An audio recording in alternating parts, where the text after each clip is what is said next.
నిర్గమకాండము 27వ అధ్యాయము. మరియు 5 మూరల పొడుగు 5 మూరల వెడల్పు గల బలిపీఠమును తుమ్మకర్రతో నీవు చేయవలెను. ఆ బలిపీఠము చచ్చౌకముగా నుండవలెను. దాని ఎత్తు 3 మూరలు. దాని 4 మూలలను దానికి కొమ్ములను చేయవలెను.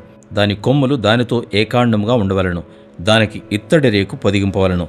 దాని బూడిద ఎత్తుటకు కుండలను, గరిటెలను, గిన్నెలను, మొండ్లను, అగ్ని పాత్రలను చేయవలెను. ఈ ఉపకరణములన్నీ ఇత్తడితో చేయవలెను. మరియు వల వంటి ఇత్తడి జల్లెడ దానికి చేయవలెను.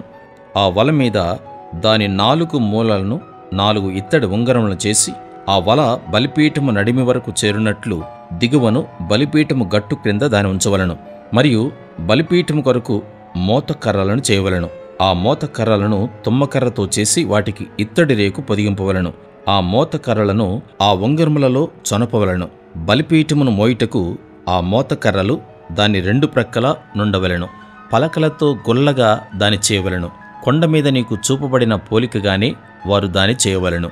మరియు నీవు మందిరమునకు ఆవరణము ఏర్పరచవలెను. కుడివైపున అనగా దక్షిణ దిక్కున ఆవరణముగా 100 మూరల పొడుగు గలదై పేరిన సన్ననార యవనికలు ఒక ప్రక్కకు ఉండవలెను. దాని 20 స్తంభములను వాటి 20 దిమ్మలను ఇత్తడివి.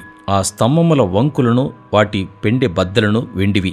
అట్లే పొడుగులో ఉత్తర దిక్కున 100 మూరల పొడుగు గల యవనికలుండవలెను. దాని 20 స్తంభములను వాటి 20 దిమ్మలను ఇత్తడివి. ఆ స్తంభముల వంకులను వాటి పెండె బద్దలను వెండివి. పడమటి దిక్కున ఆవరణపు వెడల్పు కొరకు 50 మూరల యవనికలుండవలెను. వాటి స్తంభములు 10, వాటి దిమ్మలు 10. తూర్పు వైపున అనగా ఉదయ దిక్కున ఆవరణపు వెడల్పు 50 మూరలు. ఒక ప్రక్కను 15 మూరల యవనికలుండవలెను. వాటి స్తంభములు 3, వాటి దిమ్మలు 3. రెండవ ప్రక్కను 15 మూరల యవనికలుండవలెను.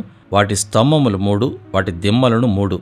ఆవరణపు ద్వారమునకు నీల ధూమ్ర రక్తవర్ణములు గల 20 మూరల తెర ఉండవలెను. అవి పేనిన సన్ననారతో చిత్రకారుని పనిగా ఉండవలెను. వాటి స్తంభములు 4, వాటి దిమ్మలు 4.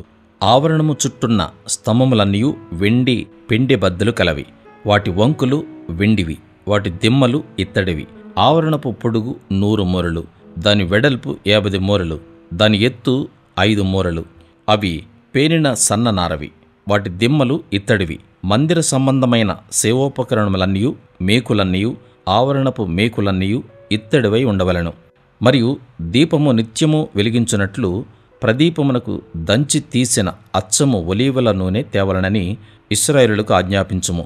సాక్ష్యపు మందసం ఎదుటనున్న తెరకు వెలుపల ప్రత్యక్షపు గుడారములో అహరోనును అతని కుమారులను సాయంకాలం మొదలుకొని ఉదయం వరకు యెహోవా సన్నిధిని దానికి సవరింపవలెను.